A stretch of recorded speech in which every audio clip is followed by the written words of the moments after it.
আসসালামু আলাইকুম। Hello everyone, আপনারা সবাই কেমন আছেন? আজকে আমি বিরিয়ানি রান্না করব মুরগি দিয়ে।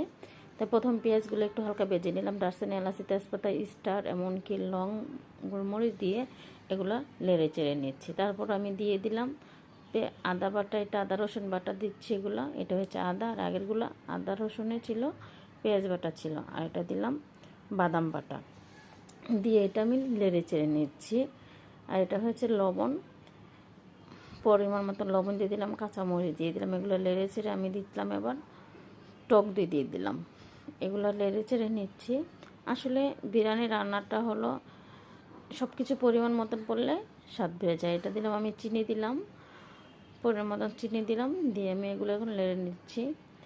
ধনিয়াও দিয়েছি, একটু কম দিয়েছি, ধনিয়ার জিরাটা একটু কম দিয়েছি। আর এটা দিলাম বিরিয়ানির মশলা দিয়ে দিয়েছি, দেখলেন এটা দিলাম। এগুলো দিয়ে এখন আমি কষাই নেব। আমার বিরিয়ানি রান্নাটা যদি আপনাদের থেকে ভালো লেগে থাকে, এমনকি কোনো ভুল ত্রুটি হয়ে থাকে, অবশ্যই আমাকে বলবেন।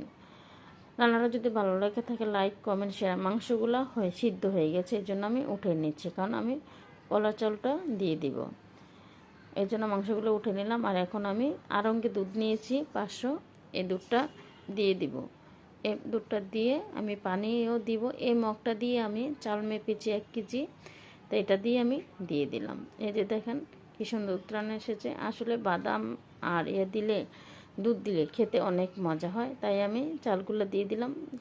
প্রায় আমার ভাতগুলো পলটটা হয়ে গিয়েছে। আমি মুরগিগুলো দিয়ে দিলাম। এটা কেরা জল দিয়েছি, দেখতে কেমন আছে সবাই জানাবেন কমেন্টে। আল্লাহ হাফিজ।